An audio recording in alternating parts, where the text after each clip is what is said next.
argumentos que comprovaram a existência de Deus. E falamos do argumento teleológico, falamos do argumento moral, falamos do argumento do design inteligente, que é o argumento ontológico, falamos do argumento, tem mais um agora, meu Deus, eu esqueci, depois eu lembro. Falamos desses quesitos, falamos da questão da limitação de Deus, o entendimento do homem, um Deus transcendente, infinito, que não pode ser compreendido na sua totalidade, se limitar ao entendimento do homem, para que o homem pudesse descrevê-lo nas páginas da Bíblia. Nisso, entrou duas figuras de linguagem, que foi o antropomorfismo, vocês lembram? Deus com forma humana, e antropopatismo, Deus com sentimentos humanos. Quando o autor quer descrever Deus, ele vai colocar um sentimento humano em Deus. Esse sentimento humano que o autor coloca em Deus é chamado de antropopatismo. Antropo, homem, patismo, sentimento, é do grego, né? Por causa que o Novo Testamento é escrito em grego.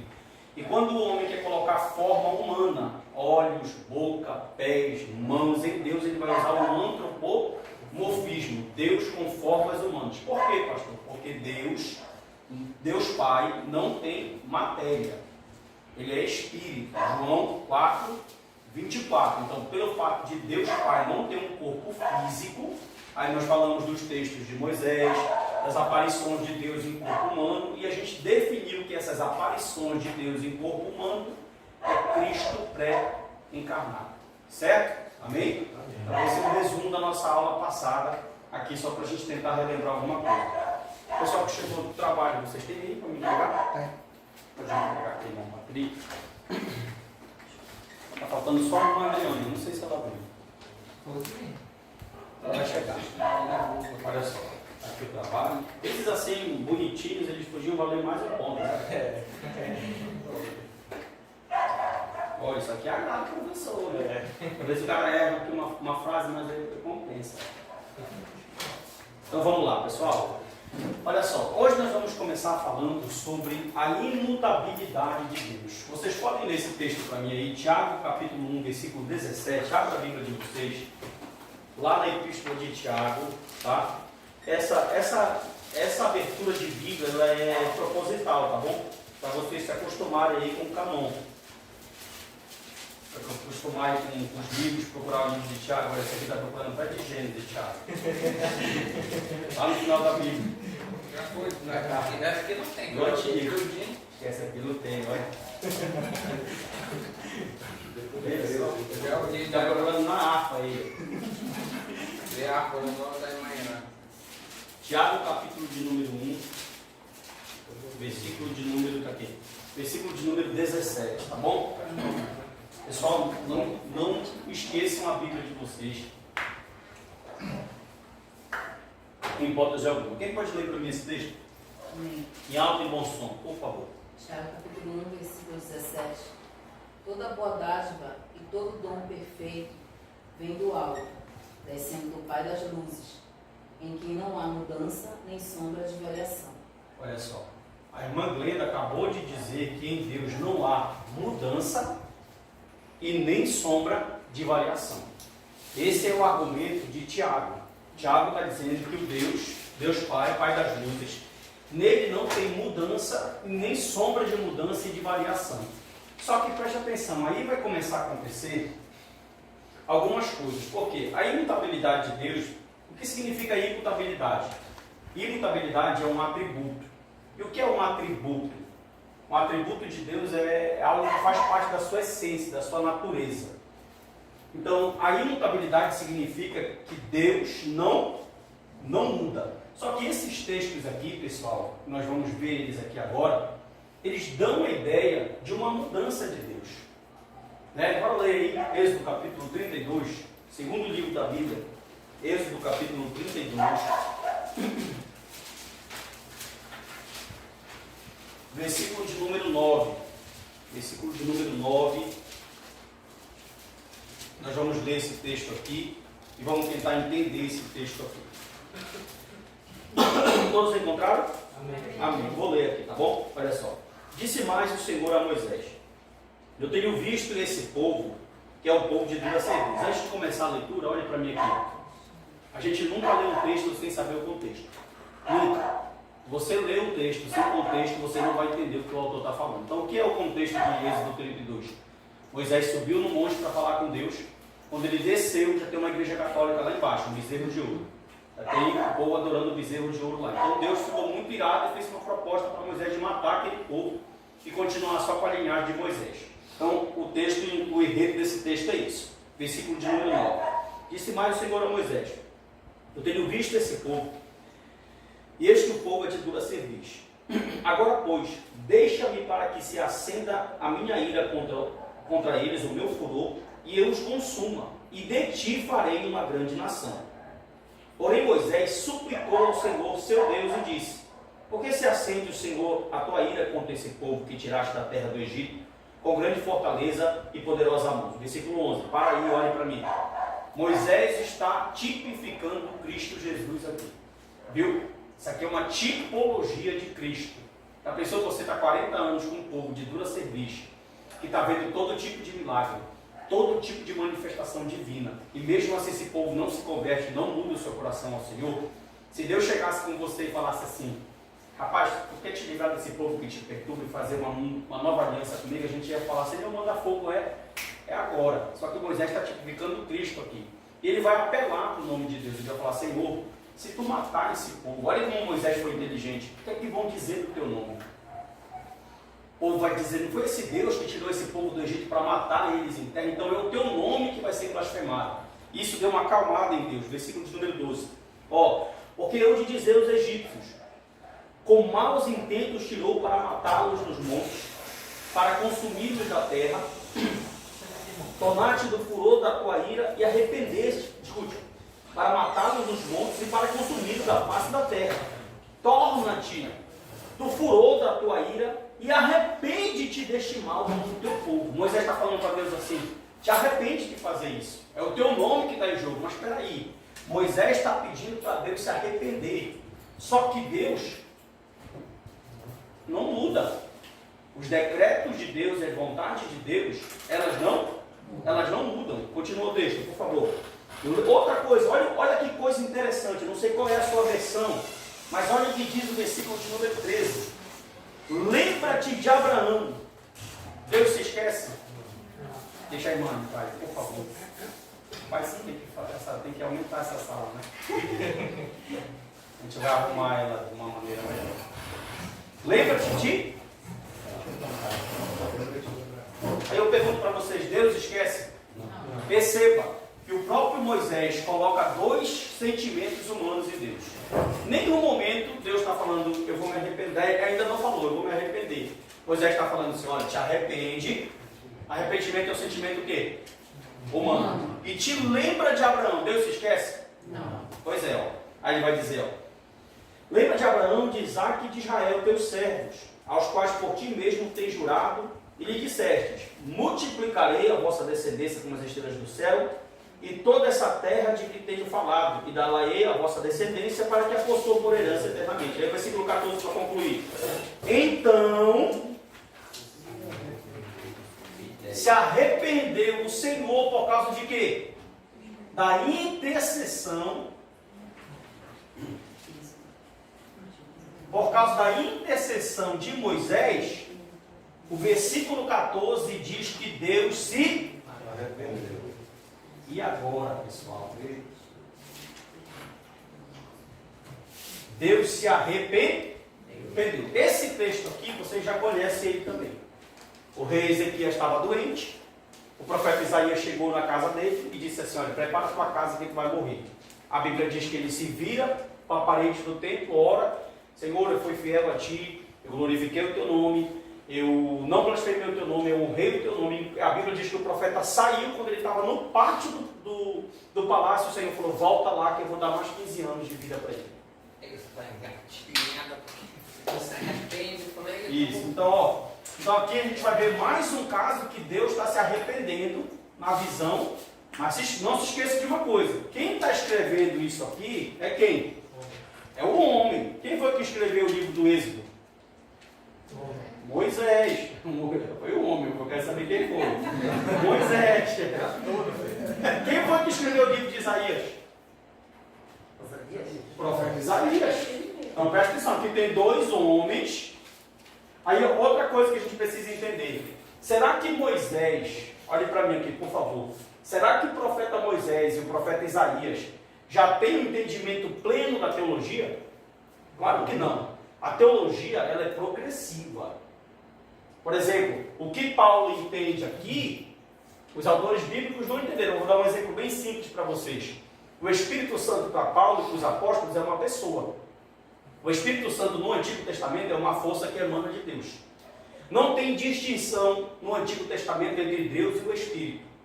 Você vai dizer, vou ouvir Isaías dizendo, ele é o Espírito que emana do Senhor. Então, para eles, o Espírito é algo que emana de Deus. Não é diferente de Deus. Mas quando eu chego nas páginas do Novo Testamento, Paulo já está com a ideia de trindade sistematizada. Sabendo que o Pai é uma pessoa, que o Filho é uma pessoa e que o Espírito também é uma pessoa. Está vendo como mudou bastante coisa? Então, daqui do Antigo Testamento até o Novo Testamento, vai ter um monte de entendimento. Por exemplo, é como se fosse assim, ó. O que é que Paulo está fazendo aqui? O que é que os evangelhos fazem? Eles contam a história da vida de Cristo, amém? Amém. E o que é que Paulo faz nas epístolas? O que é que Paulo faz nas epístolas?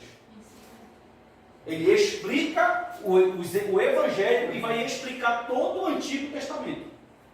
Paulo vai pegar, por exemplo, o que Paulo dá show no livro de Levítico. O autor aos Hebreus, ele dá show sobre o livro de Levítico. Eles vão fazer o quê? Eles vão pegar todo o entendimento do Antigo Testamento e vão apontar para quem? Na pessoa de Cristo. Tudo vai ser as profecias em Cristo. A expiação é Cristo, o sacerdócio é Cristo, o templo é Cristo.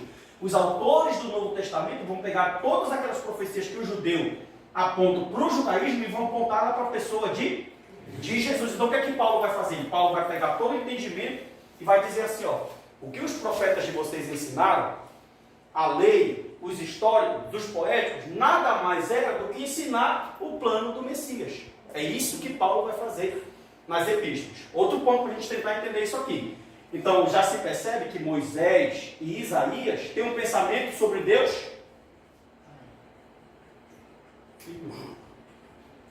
limitado. Na cabeça de Moisés, Deus muda. Está aqui, ó. Ele fez a intercessão. Deus, outra coisa, quando Deus, bora ler esse texto aqui, aí eu concluo, abra a Bíblia aí, Jonas, livro do profeta Jonas, profeta menor, Isaías, Jeremias, Ezequiel, Daniel, Lamentações, depois dos profetas menores, 12 menores, Jonas capítulo 3, versículo 4 e versículo 10, já? Diz assim o texto, ó. Desculpa. Levantou-se, pois, Jonas e foi a Nínive, segundo a palavra de estudo 3, 4 e 10. Versículo 4. Começou Jonas a percorrer a cidade, caminho de um dia. E ele pregava e dizia, ainda 40 dias e Nínive será o quê? Subvertida. Versículo de número 10. Viu Deus que fizera como se converteram do seu mau caminho e Deus se arrependeu. Na cabeça dos profetas, por causa da intercessão de Deus, Deus mudaria. Deixa eu falar uma coisa para vocês. Nos exemplos que vocês viram aqui, nesse e nesse, Deus mudou? Sim ou não? Sim. Deus mudou? Sim ou não? Não. Por que sim, irmão? Ele não matou os... Mas Deus mudou ou mudou o propósito? Eu acho que o propósito. Melhorou agora. Ó, Deus não muda. Nele, a senhora foi que começou a aula dizendo que nele não há mudança e não sombra de mudança. Então o que mudou não foi Deus, o que mudou foi o propósito. E esse propósito mudou como? Através da intercessão. Agora olha que coisa interessante. Para cada situação dessa aqui, ó, olhe para mim por favor, para a situação de Moisés, para a situação de Isaías e para a situação de Jonas, ambas poderiam ter um fim duplo. Olha como o nosso Deus é grande. Só fala se vocês darem glória. Isso. Olha como o nosso Deus é grande. Se Moisés aqui topa, o povo era salvo. Sim ou não? Sim. Se Isaías aqui se o rei Ezequias aqui não se arrepende, ele morreria. E se Jonas aqui, o povo de Nínive, não se converte, qual era o outro final? Morte. Amém ou não amém? Deus é tão grande que ele sabia o fim que poderia dar A, ou sabia o fim que poderia dar B. E ele saberia que o que terminaria era com a intercessão, porque ele já sabia o final de tudo. Porque quando ele faz um propósito, ele não vai mudar aquilo que ele fez. Aleluia. Preste atenção, pessoal. Quem muda somos nós. O que muda são os nossos. A gente pensa uma coisa hoje, amanhã a gente já pensa outra. Mas Deus não pode fazer isso. E a gente vai entender por que Deus não pode mudar. Porque toda mudança, coloquei bem aqui para vocês, olha. Toda perfeição. Por que acontece essa imutabilidade? Qual é a base para a imutabilidade de Deus? Primeiro, Deus sendo substância simples, indizível, sem mistura, ele não está sujeito à variação. A substância de Deus é diferente da nossa. Outro ponto, ele é eterno. Se ele é eterno, ele não se enquadra nas nossas circunstâncias, nem nas nossas variações de tempo. Por isso também ele não vai mudar. Agora preste atenção. Ele não foi causado, ele é autoexistente. Amém ou não amém? Amém. Agora, essa aqui é a chave. Toda mudança, ela acontece, leia, para Melhor. ou para Melhor. Aqui está o problema. Se eu digo que Deus muda para melhor, eu estou dizendo que ele não é onipotente. Ah, Deus mudou para melhor. Então esse Deus aqui não é onipotente. Se eu digo que ele muda para pior, piorou ainda, porque ele não é perfeito. Então, por que Deus não muda para maior? Porque ele não pode ser melhorado. Ele não pode ser mais santo do que ele é. Ele não pode ser mais onipotente. Não tem nada que ele possa melhorar. Ele já é perfeito por excelência. Aleluia. Entendeu? Por que Deus não muda para pior? Por exemplo, outra coisa. Se eu fosse dizer assim para vocês, olha, Deus mudou para melhor. Ou melhor, Deus mudou para pior. E se Deus mudasse nos seus atributos, a gente estava lascado. Já pensou se Deus falasse assim, ó, eu fiz um propósito para a eternidade, que foi Cristo vir morrer aqui. Só que eu não quero mais.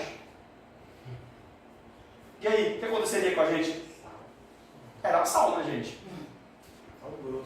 Se ele mudasse as promessas, que certeza nós teríamos que elas seriam cumpridas?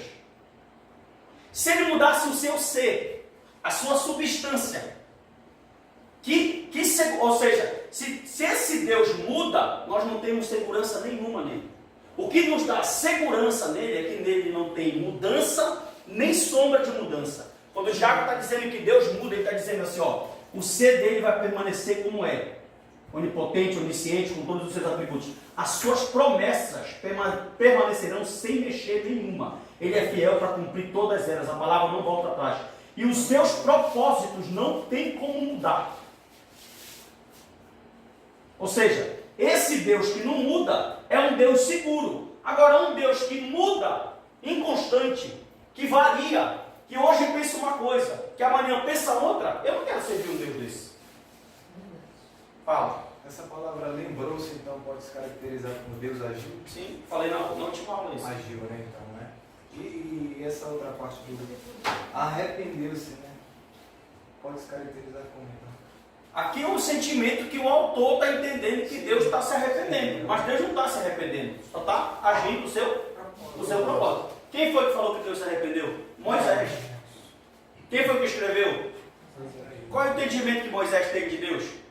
Ele vai descrever Deus dentro da sua limitação. Só que lá na frente, ó, a teologia já avançou. Os autores bíblicos, olha, vou dar um outro exemplo aqui para ficar claro. O que foi que Jonas fez? O que foi que Jonas fez quando o Senhor mandou ele ir para um lugar? Foi para o outro. Se ele tivesse lido o Salmo, ele não ia. Davi falou assim, se eu for para o céu, tu está lá. Se eu for para o inferno, lá eu te encontro. Você está vendo como tem um pensamento diferente? Porque a teologia ela é progressiva. Na cabeça de Jonas, Deus só estava onde? No território de Israel. Porque o judeu é territorialista, ele é local. Todo ano ele tem que subir 3 vezes para Jerusalém. Porque ele só encontraria o Deus aonde? Olha para mim. No templo, mais precisamente no Santo dos Santos, mais precisamente na Arca da Aliança. Aí vai passando o tempo, a mente deles vai abrindo, eles vão descobrindo quem é Deus, vão conhecendo os seus atributos, vão conhecendo como Deus trabalha, e agora eles vão descobrir que esse Deus ele não muda. Aí Tiago vem com essa palavra aqui e fala assim, olha, o Pai das luzes, o Deus do céu, nele não há mudança e nem sombra de mudança, nem sombra de variação. Então se a gente falar, irmão, porque pensando, olha só, outra coisa, por que Deus não pode mudar também? Olha aqui porque Deus não pode mudar. Todas as palavras, turma, Carminho, que Deus toma, uma decisão que Deus toma, todas elas são tomadas em cima dos seus atributos chamados de sabedoria. Deus não tem um atributo chamado de sabedoria? Onisciência. O que é onisciência? O que é onisciência, pessoal? É um atributo que significa que Deus sabe tudo. O que é onisciência, pessoal? Vocês não vão falar. Pelo amor de Deus. Bora, pessoal. Bora acordar, pelo amor de Deus. Bora conversar. Onisciência é um atributo divino que significa que Deus sabe tudo. Então, se Deus tomou uma decisão sabendo de tudo e deu errado, logo eu entendo que ele não é onisciente. Então, por isso que é impossível Deus... Olha, vou melhorar. Quando Deus fala assim para ti, vai começar bem aqui, ele já sabe o fim. Sim, aleluia. Que Deus grande, né? Por isso que ele falou lá no Apocalipse, ó, Alfa e Ômega, primeira e última letra do alfabeto. Ele está dizendo assim, ó, eu sou o que começo e eu sou o que termino. Aleluia, Deus.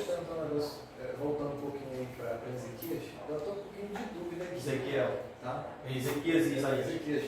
Por exemplo, o profeta, Deus falou para o profeta, né? Vai lá e dá um recado para ele, né? Ele disse que ia morrer. Ia morrer naquele dia da profecia do profeta. Ele não morreu depois?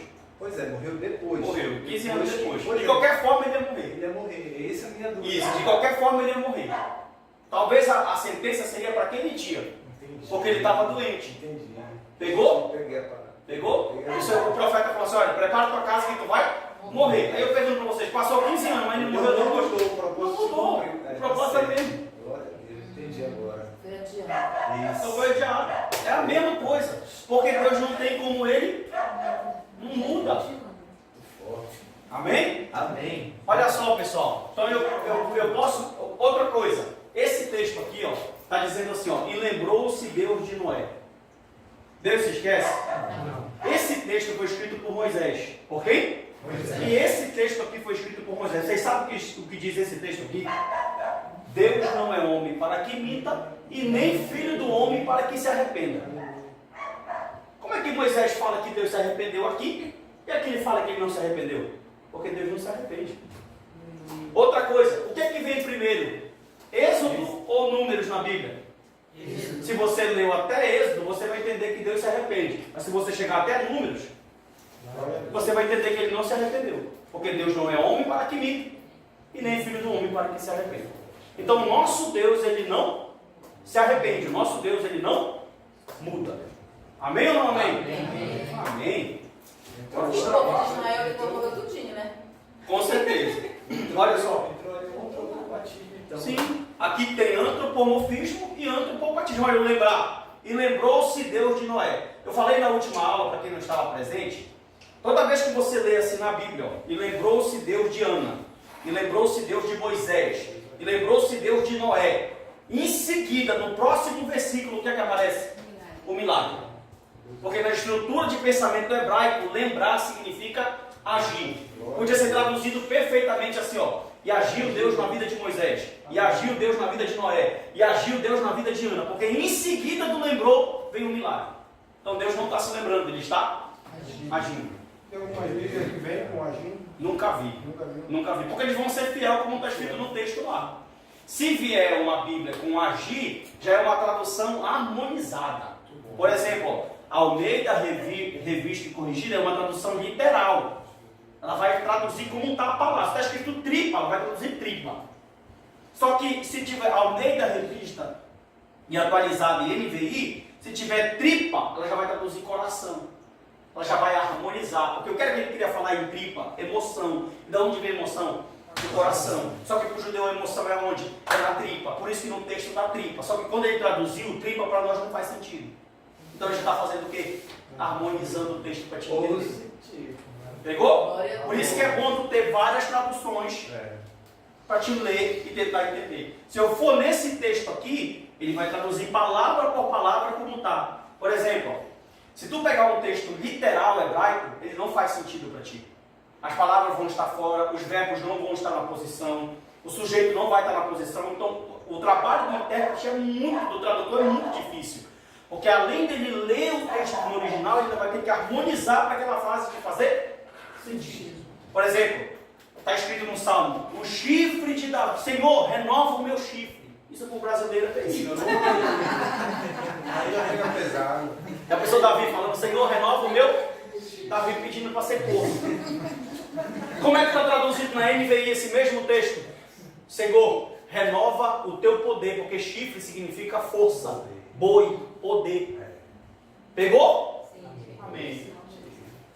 Então o nosso Deus, ele não muda. Outra coisa, olha só, Deus é ao mesmo tempo, isso aqui é interessante, infinito e pessoal.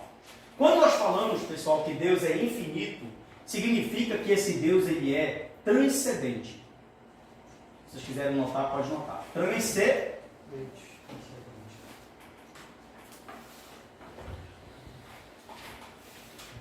Breno, já entrou todo mundo, meu filho. Dá uma encostada naquela porta também lá embaixo, por favor. Pode entrar um espírito de porco lá e...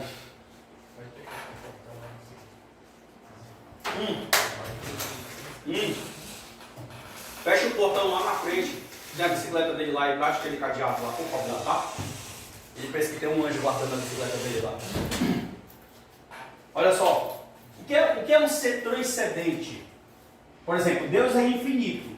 Se ele é infinito, porque ele é atemporal, ele é eterno, ele é autoexistente. Quando se fala infinito, pessoal, está se referindo ao ser de Deus. Tá? Ao ser de Deus. Então, o ser de Deus é infinito. O que seria um ser infinito? A substância dele não muda, ela não tem mistura e ela não tem mudança. A substância de Deus, ela não tem variação, ela não está adaptada às nossas circunstâncias temporais. Deus, ele está vivendo, deixa eu fazer aqui para vocês, fora do nosso tempo. Olha aqui. Ele é atemporal. Por exemplo,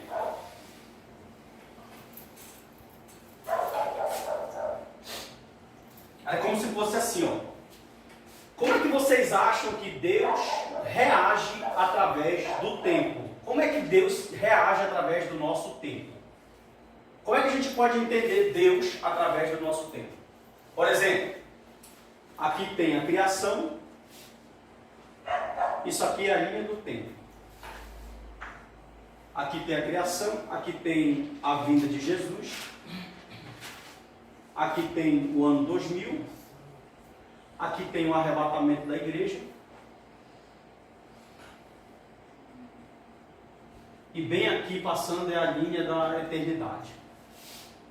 Para cá, que não tem fim, é a linha da eternidade. Tudo isso aqui, ó, o que foi que eu falei para vocês agora? O que Deus começou, Ele sabe o final. Certo? Então, Deus ele vai enxergar, isso aqui é o nosso tempo. Onde é que nós estamos? Digamos que nós estamos em 2023, vem aqui. Nós estamos aqui na linha do tempo. E aqui 2035 é o arrebatamento da igreja. Ó.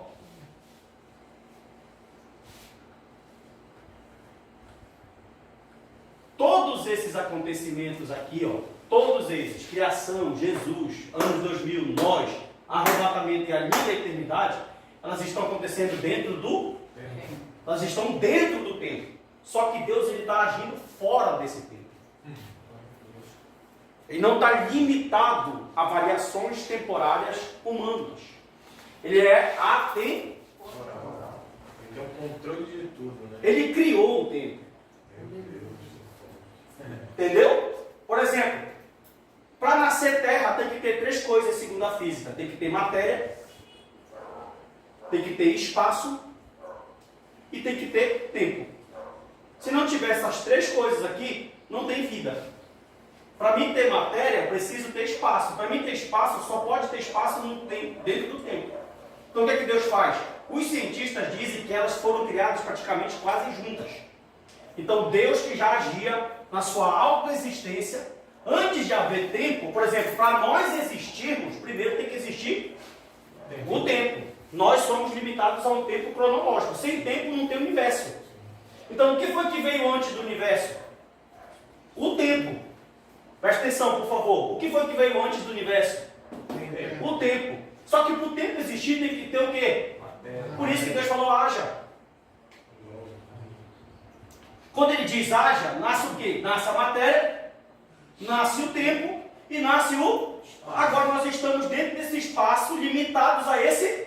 Então a gente tem tempo de nascer e tempo de morrer. Só que Deus não está, porque Ele não está nesse tempo. Por quê? Porque Ele criou. Porque antes de existir o tempo, Ele já existia. Você não dá glória, é incrível, cara. É isso, meu Deus do céu. A gente estava falando em língua já. Olha só. Então Deus, Ele é atemporal. Por que eu fiz esse gráfico aqui? Pedro falou na sua carta assim, Jair. Um dia para Ele são como 1000 anos. E 1000 anos é como um. Agora olha que coisa tremenda isso aqui. O que tu comeu ontem? Ontem. Tu não te lembrou? Olha que coisa impressionante. Peraí, vou melhorar para ti. O que tu comeu hoje? Hoje eu comi um frangão. Isso, tu comeu um frango. O que tu comeu semana passada? Tu não lembra, cara. Não lembro. Só que presta atenção. A gente, para lembrar, a gente precisa pensar. Deus não pensa. Glória a Deus. Como assim? O que Deus viu hoje?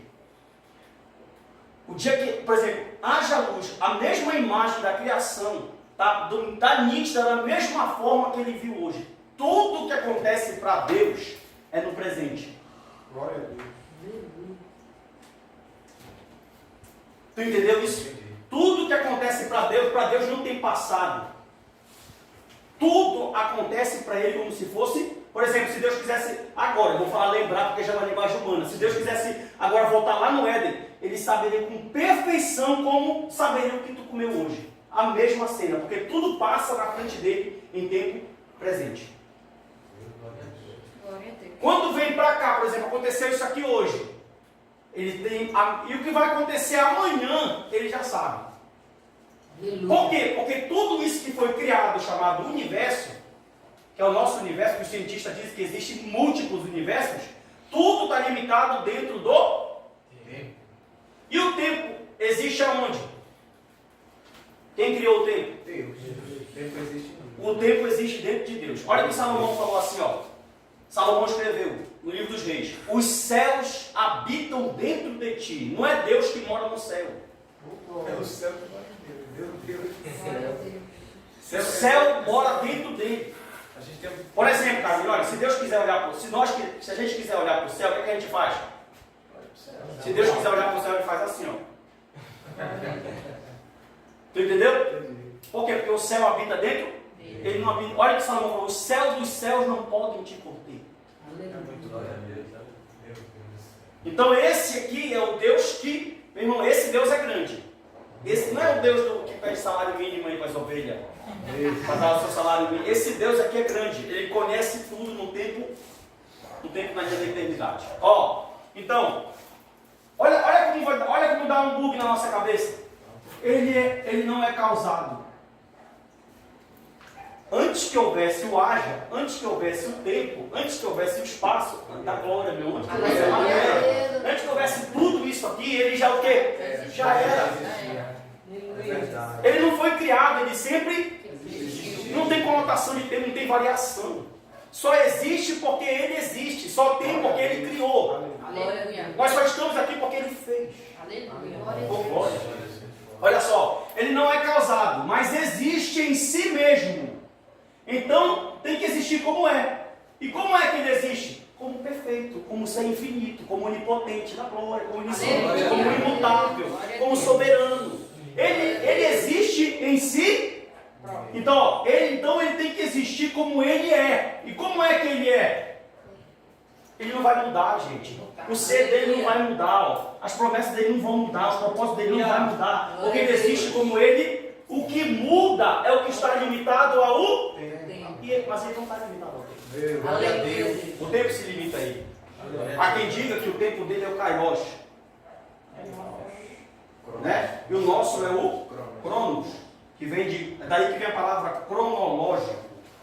O cronológico é o tempo do homem. E o Kairos é o tempo de Deus. Ok? Olha só. Outra coisa. Se ele habita em si mesmo, logo a gente entende que ele tem o quê? Perfeição. Toda mudança acontece para melhor. Aí eu te pergunto, em que ele precisa melhorar? Meu Deus do céu. Em que ele precisa melhorar? Em nada. Outra coisa, não tem como ele regredir. Ele sendo perfeito, não tem como melhorar ou piorar. Agora olha só, tendo esses conceitos, nós sabemos que Deus é infinito. O que é um Deus transcendente? O transcendente é aquilo que tu não toca. Alá, os muçulmanos, é transcendente. Ninguém se aproxima de Alá. Deus te livre. Alá, vir na terra e encarnar como Jesus encarnou, impossível na filosofia muçulmana. Porque Alá é o quê? É transcendente. Só que existe outra palavra na teologia para descrever Deus. É imanente. Imanente. Ou imanência. O que significa isso? O mesmo Deus que é transcendente, ele é imanente. O imanente, por exemplo, tem um copo aqui, não tem, né? Se tem um copo aí, se tivesse um copo, talvez essa garrafa serve. Se ela fosse um copo aqui, ó, e tivesse aqui agora, pela lei da física, a gravidade está segurando isso aqui. Preste atenção aqui para mim todos. O deísmo diz que Deus criou e abandonou a sua criação. Agora ela funciona por conta própria, mas Deus não interfere mais em nada. Só que a Bíblia diz que Deus criou e continua agindo no meio da sua criação. Por exemplo, segundo a lei da física, que está segurando até o nosso corpo, se não tivesse gravidade aqui agora, a gente desfalecia e se quebrava todinho aqui agora. O que segura é a gravidade. Então o que é que está segurando essa garrafa aqui? É a imanência de Deus. Aleluia. Por exemplo, tem um pastor aqui no Marajó, olha isso. Ele foi muito usado em curas e maravilhas, esse homem. Você vai lá em Cachoeira do Arari, tem inúmeros testemunhos de pessoas que ele curou, que Deus orou, Deus curou de câncer, de um monte de enfermidade. Aí ele pegou diabetes e não quis tomar remédio. Aconteceu? Perdeu a primeira perna. Não, Deus vai me curar. Perdeu a segunda perna. Resultado? Morreu. Se ele soubesse, tem remédio para diabetes hoje que controla? O remédio, quem deu a sabedoria? Da onde é a sabedoria? Deus. Quem ensinou o médico? Deus. O remédio é a imanência de Deus. Aleluia.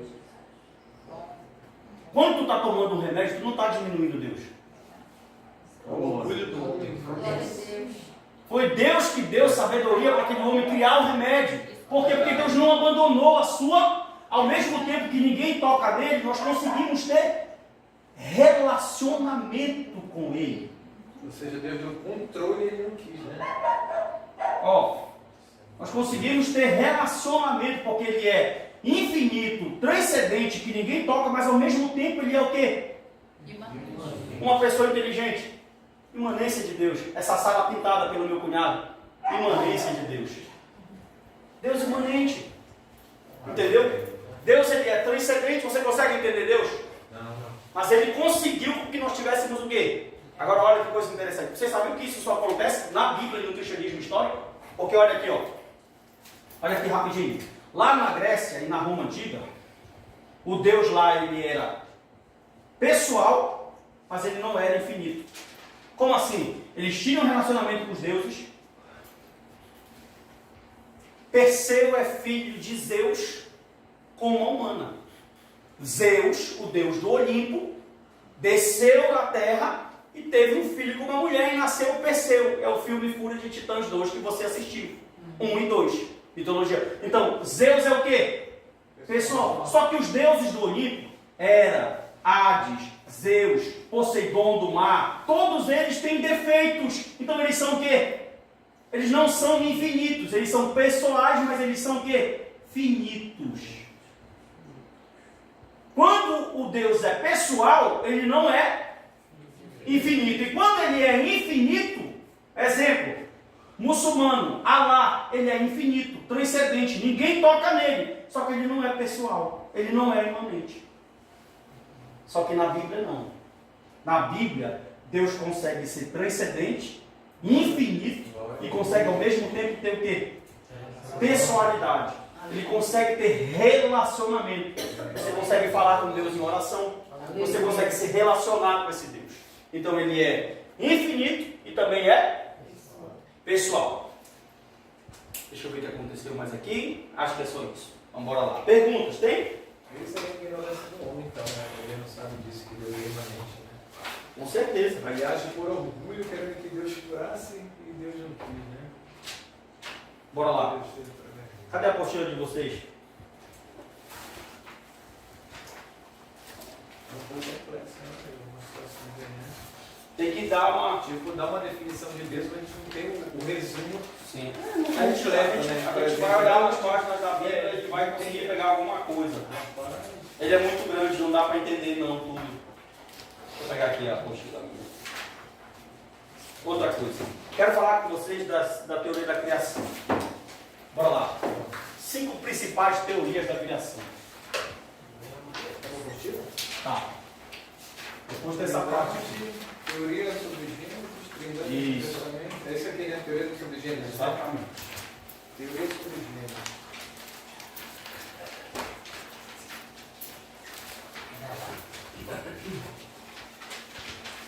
Então toma remédio não. Não. Tem crente que não toma remédio. Não, ela fica dando de cabeça até a cabeça fora.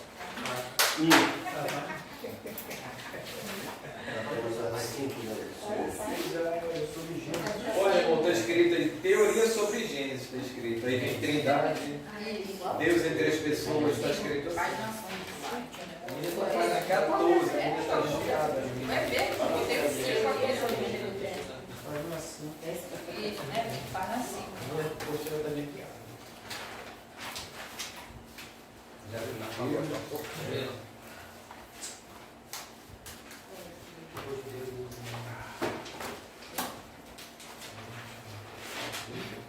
Pra copiar isso aí.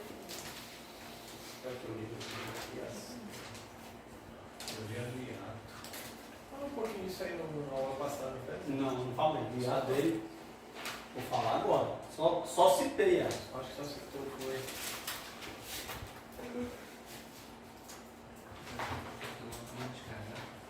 Não.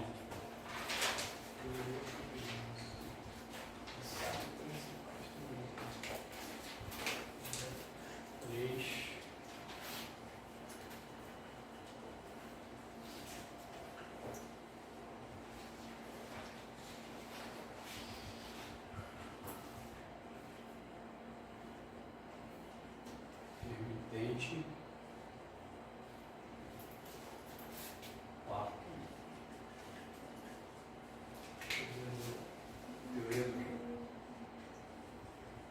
Onde é que está lendo? Teoria do dia. Aqui? Não, a segunda lá, né? Hiato, dia era, pictórico, intermitente e literal.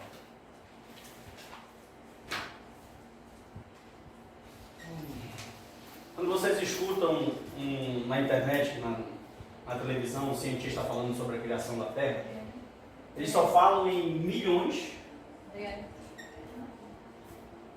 ou bilhões de anos. Que a Terra tem não sei quantos milhões ou tantos bilhões de anos. Isso aqui é o pensamento naturalista filosófico. Vamos lá.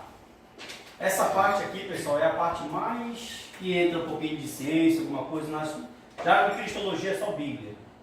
Vamos para a Bíblia. Naturalista filosófico. Por quê? Porque eles querem agrupar essa ideia de criação criação,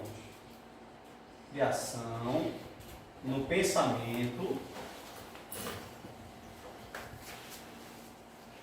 naturalista filosófico. Porque tem um debate entre evolucionismo versus criacionismo. Aqui é a batalha da Bíblia. Tá? Nós somos criacionistas, que acreditamos no que diz Gênesis, capítulo 1. E eles são evolucionistas, porque eles acreditam na ciência, na física. Big Bang. Isso, teoria do Big Bang e outras teorias e por aí vai. Agora preste atenção. Quando se fala da teoria, na verdade, teve um pastor no nosso meio que ele deixou muito famosa essa teoria do hiato. O que seria a teoria do hiato? Teoria da criação, ó. Teoria da a teoria do hiato diz que Gênesis capítulo 1, versículo 1 e 1, 2, bora ler? No princípio criou, pode abrir a Bíblia aí. Abre a Bíblia para vocês não dormirem.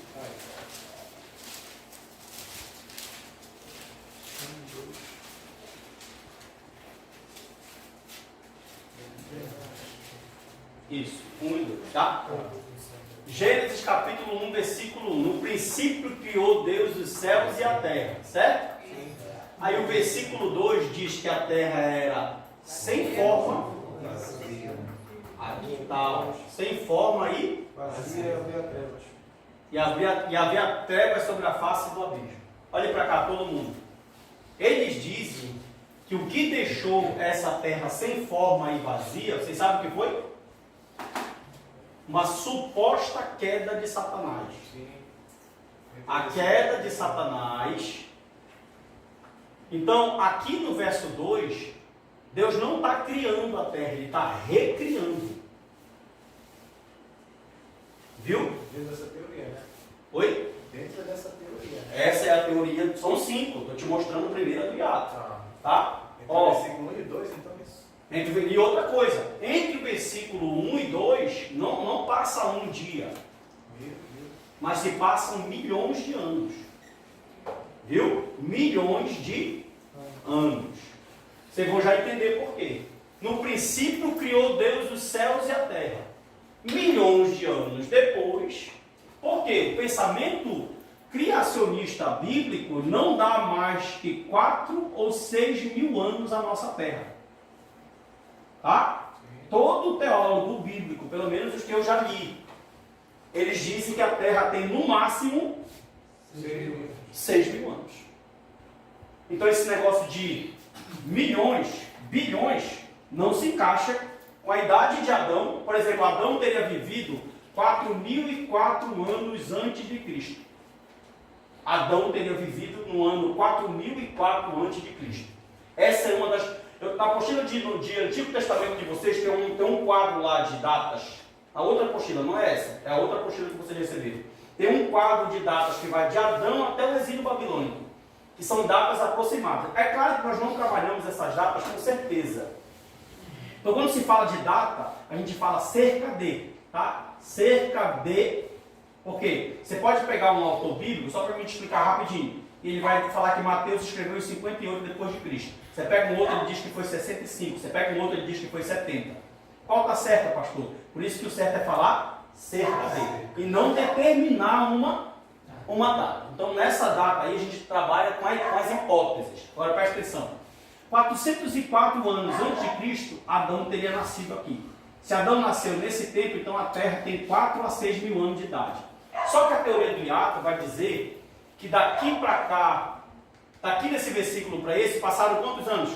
Milhões de anos. Por que ela faz isso, pastor? Simples, pessoal, porque ela quer assimilar o pensamento com a ciência e encaixar o naturalismo filosófico. Na verdade, essa e essa, todas elas trabalham com essa hipótese aqui. Milhões de dias. Só essa aqui trabalha 7 dias, 6 que Deus criou, no 7º descansou. E esses dias aqui, todos eles são 7 dias de 24 horas. O que diz a teoria do dia pictórico? Eles falam assim, ó, Moisés, vocês estão copiando? Sim. Moisés, ele teve visões. Pictórico significa uma coisa que foi pintada, desenhada. Lembra lá dos desenhos pictóricos lá das cavernas? Daí que vem esse termo. O nome é complicado, é aeroglíficos, uma coisa assim. Se não é isso, é uma coisa assim. Isso. Hieroglifos, isso mesmo. Ó. Então, Moisés teve visões da criação durante 6 dias. Deus mostrou para Moisés o que aconteceu em milhões de anos durante 6 dias. Mas não foram 6 dias. Foram o quê? Milhões de anos. Porque querem encaixar com um naturalismo filosófico evolucionista. Aí vem a teoria do dia era. O que significa a teoria do dia era? Significa que primeiro dia. Ah, beleza. Olhem para cá, depois vocês copiam, por favor. Primeiro dia, vou deixar para vocês copiarem. Foi 24 horas. Não tem problema. A palavra dia em hebraico é a palavra ion. E ela significa... Ela nem sempre significa 24 horas, tá? Ela pode ser um período de tempo intermitente ou indeterminado. Ela pode se referir a um dia de 24 horas ou a um tempo maior. Dependendo do contexto, tá? Sim. Presta atenção para cá, por favor, para vocês entenderem isso aqui. Eles vão dizer o seguinte, não, foi sim um dia de 24 horas, só que de um dia para o outro se passou muito tempo. Esse ion aí é ion mesmo, não é? Hebraico. Oná? Ion. Ion, né? Ion. O tempo lá então, o horário lá de Israel é Moná, um dia, no caso. Como assim? É diferente. Uma vez eu vi uma explicação do pastor que lá, por exemplo, a morte de Jesus, o pessoal fala que foi 3 dias, né? Sim. Só que lá é um dia e meio, um Moná. Um ion, no caso. Um dia e meio dá um. É porque o calendário de Israel ele não é como o nosso, é sol e lua. Entendeu? Por exemplo, sexta-feira. Sexta-feira, 18 horas, já é sábado. Por isso que o adventista trabalha até sexta, 18 horas. E sábado ele vai até 18 horas também. 18 horas para ele já é domingo. Porque o calendário deles é sol e lua. Diferente do nosso calendário, que ele é o calendário romano. Entendeu? É uma longa história isso aí. Olha só, então presta atenção aqui para mim. Então ele falou, não, tem sim, foi 24 horas, sem problema. Só que de um dia para o outro se passou uma era, muito tempo. Ou seja, milhões de anos. Aí veio o segundo dia. Porque eles querem fazer o quê? Encaixar com o naturalismo filosófico. E o dia intermitente? Mesma coisa. Teve o primeiro dia, só se passou muito tempo, segundo dia, terceiro dia, passa-se muito tempo, quarto dia, ou seja, não são 24 horas. Eu acho que é Êxodo 20:11. Bora confirmar aí. Êxodo 20:11. Só confirmar isso aqui, por favor. Isso. Pode ler. Essa aqui é a refutação. Porque, só um minuto. Êxodo 20:11. Pode ler. Porque em 6 dias fez o Senhor os céus e a terra, o mar e tudo que neles há, e ao 7º dia descansou. Por isso o Senhor abençoou o dia de sábado e o santificou. Ó, segundo esse texto, 6 dias literais de 24 horas, Deus gastou para fazer e no 7º ele descansou. descansou o que é? Não tem mais nada para fazer. Descansou significa obra completa. Deus não se cansa. Entendeu? Quando ele fala que ele descansou, ele olhou para a criação, tudo perfeito, tudo pronto, não tinha mais nada para fazer, então ele descansa. Uma vez eu vi uma psicóloga falando que até Deus cansou. Jesus amado. O trabalho dela é a mente. Eu fiquei olhando assim e falei, meu Deus. Descansou significa trabalho concluído. Tá? Não tinha mais nada para fazer. Por isso ele descansou e santificou esse dia. Aí os adventistas se tornaram sinergistas, porque é a salvação mais o sábado. A cruz não é suficiente para eles. Então, olha só. A teoria bíblica seria a teoria do dia? 7 dias de 24 horas. 6 dias literais de 24 horas e no 7º dia ele descansa. Então, esse texto aqui refuta hiato, era, pictórico e intermitente. Por quê? Esse texto bíblico vai se encaixar com a teoria do criacionismo, que acredita que a Terra tem essa data aqui. Essa teoria ficou famosa na boca do Marco Feliciano aqui. Quem trouxe ela foi a Bíblia de Scofield, que popularizou, e a Bíblia Dake. Essas duas Bíblias popularizaram essa teoria. Nessa queda do diabo aqui, teriam morrido os dinossauros. Vocês acreditam nos dinossauros? Sim. Sim ou não? Sim. Alguém não acredita nos dinossauros? E os ossos de quem são? Contra fato não é argumento. O osso está lá. Se não tivesse o osso. Mas ainda não. Mas tem. Tem, os museus estão expostos. Então, é uma coisa que. Lógico que Adão. Está lá, mano. O osso está lá, não tem como dizer que não está. Se não tivesse o osso, olha, qual é o problema de Darwin? Darwin fala assim, por exemplo, não bora perder o foco, não bora, vou te passar. Qual é o problema de Darwin? O problema de Darwin é que ele diz que tem evolução das espécies, mas nunca foi encontrado um fóssil de uma espécie que evoluiu. Só que os fósseis do dinossauro existem. Estão nos museus, os arqueólogos acharam, encontraram os ossos, estão lá. Ossos gigantes. Aí, mas ela não tem aqui, né, pastor? Porque tem sim o livro de Jó dá referências totais de dinossauros. Ele fala sobre o. Tem. Se você, olha, compre esse livro aqui, ó. Gênesis 1 e 2. Leviatã era um monstro. Leviatã era dinossauro. Ó, Gênesis 1 e 2, esse livro é escrito por um físico crente chamado Adalto Lourenço. Ele vai explicar os dinossauros aqui no livro de Jó. Muito interessante esse livro. Gênesis 1 e 2. Gênesis 1 e 2. Mas não só foi antes de Adão ou depois? Ah, meu. Provavelmente antes ou depois.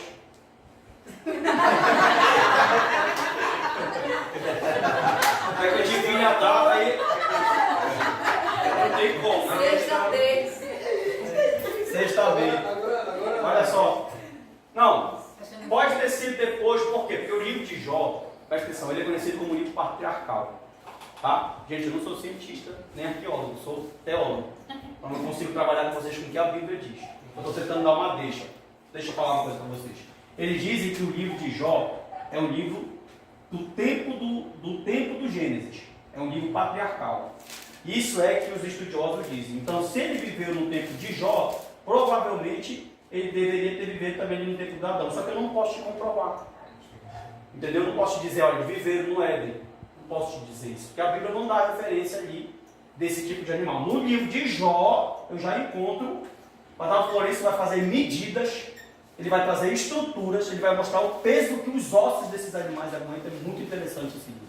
Ele vai comprovar que existe um outro físico muito famoso, agora vocês podem seguir ele no Instagram, que é o Marco Evelyn. Ele sempre está nos debates com o Rodrigo Silva. Ele é muito fera nessa área aqui também, para defender o criacionismo. Muito fera mesmo. Inclusive tiraram uma foto agora de um radar chamado James Webb. E o James Webb quebrou a teoria do Big Bang. Porque o Big Bang ensina que o universo foi se formando em bilhões de anos. E o James Webb comprovou Gênesis, mostrando que o universo foi criado de uma vez só.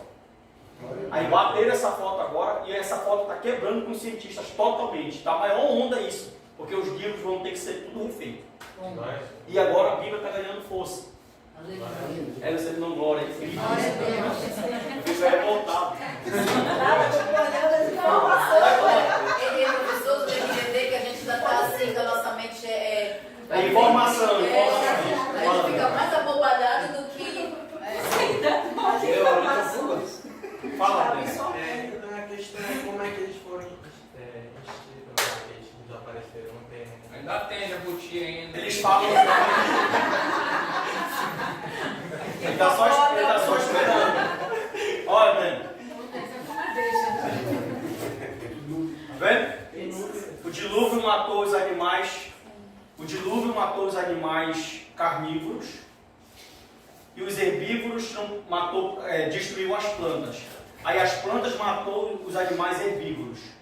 E os animais carnívoros não tinham mais carne para comer. E não comiam planta e foram extintos. Antes de eu vi uma pregação que o rapaz falou que a gente era para ser muito alto. Sim, existiam homens gigantes. Então, pelo esse fato de a gente Os néfilis. Gênesis é os néfilis, os gigantes. Gênesis 6. desse fato de a gente poder ser muito alto, né, a existência desses tal dinossauro até nós, porque se a gente fosse muito alto, então deveria ter, né, Eu acredito que, a minha opinião, pelo que eu já ouvi de debate, mais uma vez eu digo, não é minha área, tá? Eu posso dar só pelo que eu entendo aqui. Eu acredito que não tem nada a ver nossa estatura com dinossauros. Não acredito. Por quê? A Bíblia vai falar que existiam homens de grande estatura. A Bíblia vai dizer isso. Golias era um homem de grande estatura. E lá em Gênesis capítulo 6, biblicamente falando, existiam os néfilis. Os néfilis são 3 teorias que tem sobre eles. Deixa eu falar para vocês que está no Gênesis. Isso é interessante a gente falar. Mas só que aquele cara lá, aquele moreno lá que você falou o nome da vida dele agora, que tem aula, ele fala da estatura de Golias porque ele tinha 2 metros e alguma coisa. Sim, só. sim. Então Não era tão alto, gigante. mas quando joga o Shaquille O'Neal era quase da frente dele. Mas porque fala dos caras mais Deixa eu mostrar. Por exemplo, Calma, calma, deixa eu tentar uma por uma. Vamos segurando aí. Ó, Gênesis 6, pode anotar? Gênesis 6. Isso, Gênesis 6. Vai parecer que Deus está querendo matar o homem. Por quê? Mandou um dilúvio. Noé entra na arca, o homem pecou, o homem não vai viver, eu vou matar o homem. Beleza. Aí, ali, vai aparecer os néfilis. Os néfilis, aí vão ter 3 teorias. A palavra néfilis, né, pode ser traduzida como gigantes, como homem ilustre, como homem famosos, como reis. Essas são possíveis traduções para essa palavra néfilis. Abre o texto aí, por favor. Gênesis 6, por favor.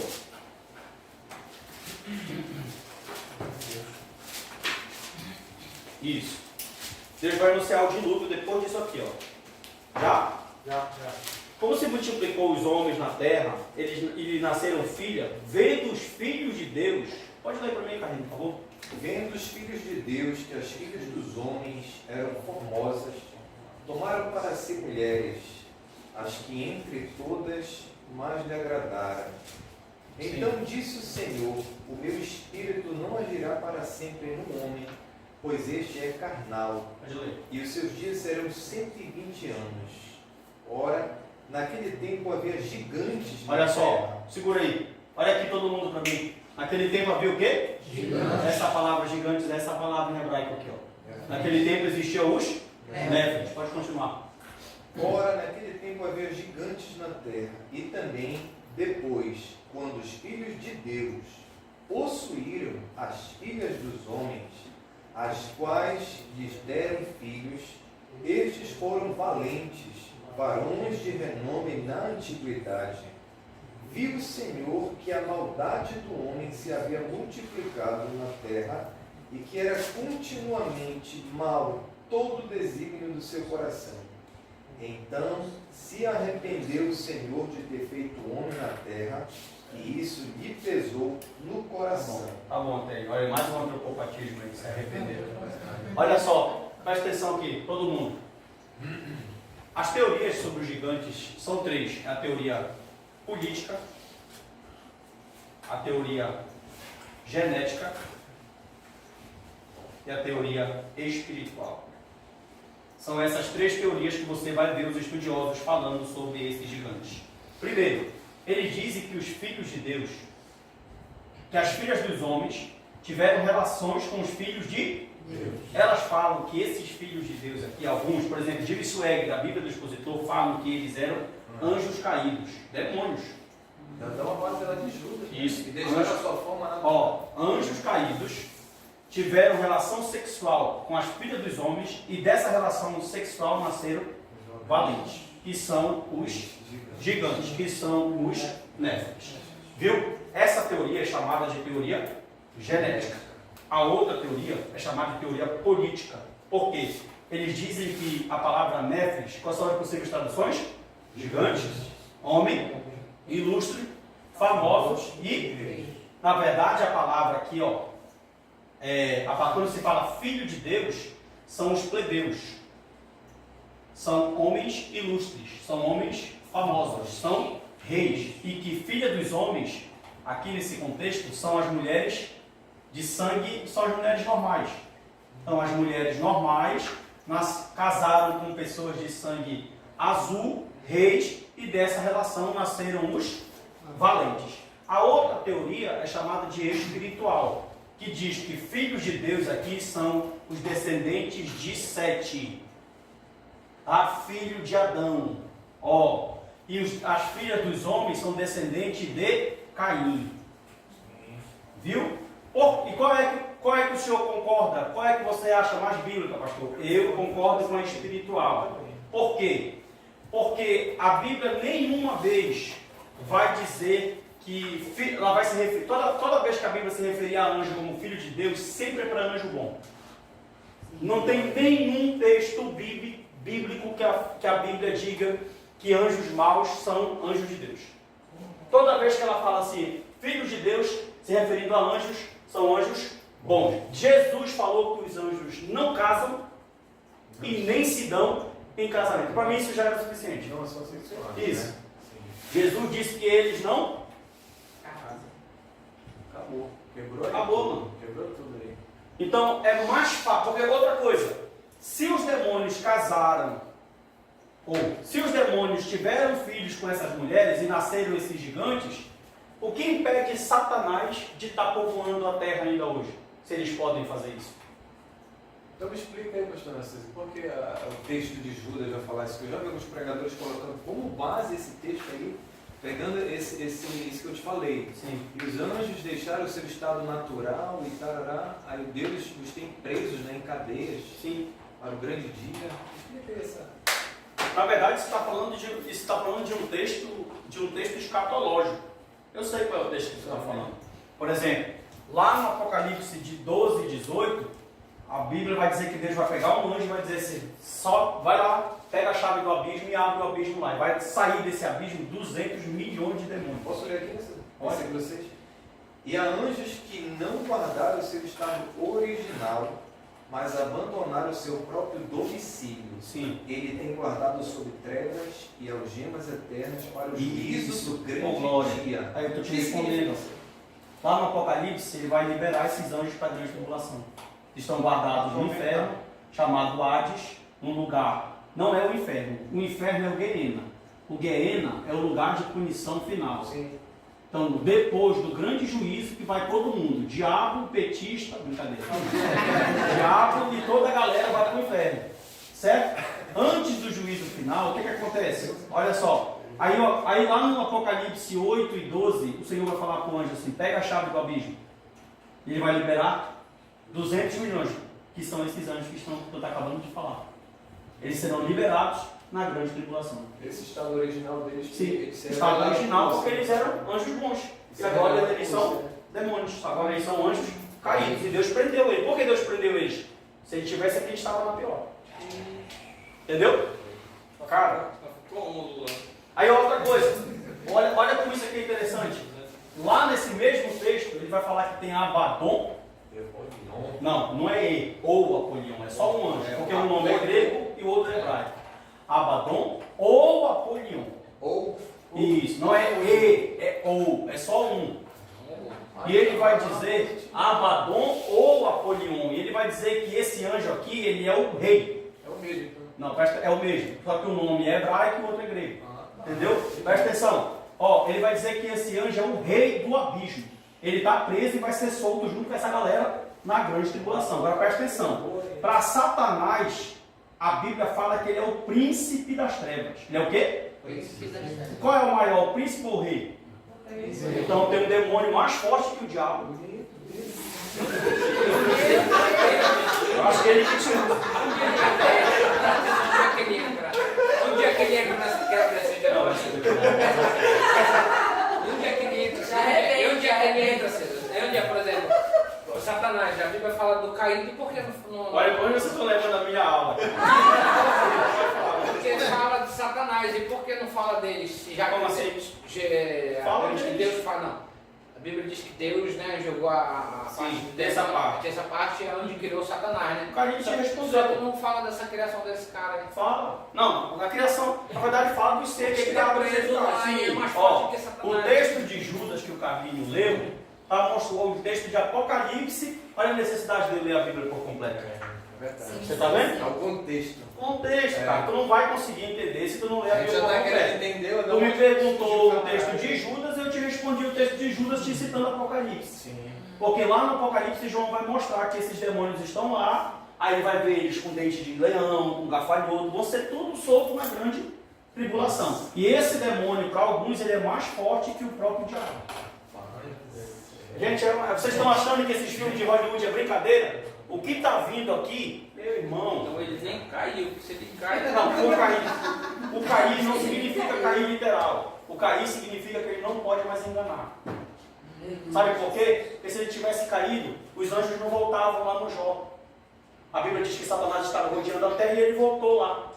Ele não caiu literal. O cair significa que agora ele não pode. Restrição de poder. No Antigo Testamento ele podia enganar todo mundo. Agora ele não pode mais porque Cristo já morreu.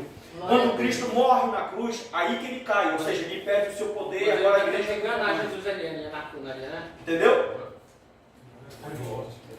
Bora ter uma aula de escatologia que você tem é muito top. Bora lá, bora lá.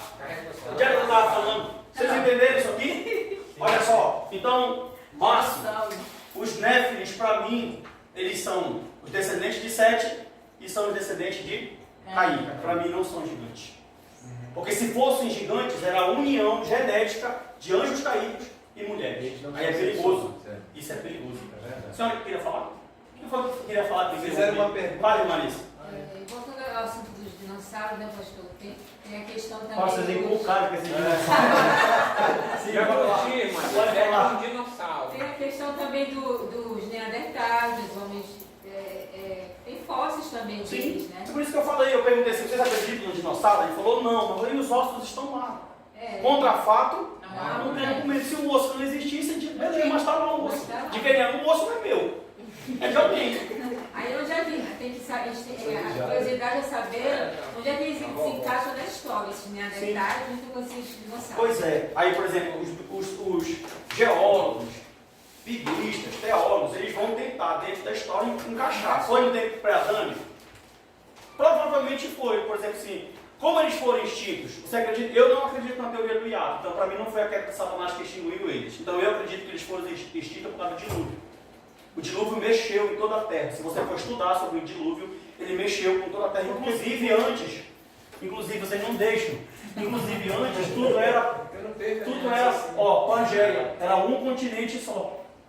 Não tinha Europa, América do Sul, não tinha, era só um continente. Depois do dilúvio, dividiu tudo. Está tudo dividido. A América do Sul está aqui, a Europa está aqui, a Ásia está aqui, dividiu tudo. O dilúvio mexeu com toda a estrutura. Por exemplo, tem fósseis de dinossauro que encontraram aqui no Brasil e o mesmo que encontraram lá na Europa. Como foi que ele atravessou o oceano? Porque tudo era junto. Aí depois do dilúvio, tudo dividiu. Então quer dizer que eles conviveram com Noé. Com certeza, provável não. Não posso lhe dizer que conviveram com Noé. Mas eles, naquele período ali, eles pode ser que sim e pode ser que não. Porque alguns já disseram que os dinossauros não conviveram com os humanos, né? Não tiveram convivência com humanos. Vão aparecer N teorias. Teoria, né? Vão aparecer N teorias. O que é teoria? O que é teoria? Vocês sabem o que é teoria? Teoria é algo que não é comprovado. É uma teoria. Jó descreve dinossauros.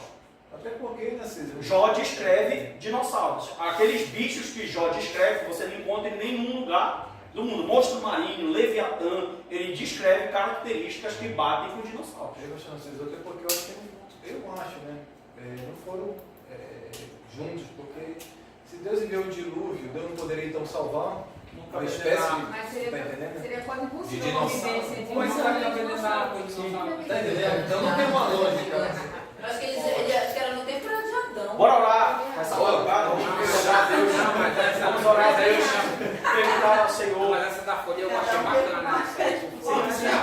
esses dinossauros não eram... Foi assim, ó, a extinção se deu assim, ó. Os dinossauros vieram, rapidinho, pra gente prosseguir. Aí o dilúvio aconteceu. O dilúvio matou todas as plantas. Os dinossauros que não podiam comer as plantas morreram. E os dinossauros carnívoros não tinham mais carne. Aí foi um ciclo de morte. Não posso mais comer o mato, eu morri. Aí os carnívoros precisavam de quê? Eles comem mato?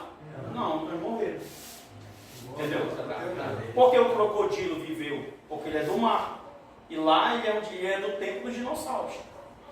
Entendeu? Isso também é uma teoria. Não, eles falam, né? Por causa do tempo, as análises que eles fazem. Gente, eu não sou biólogo. E tem eu estou fazendo agora sem falar também, né?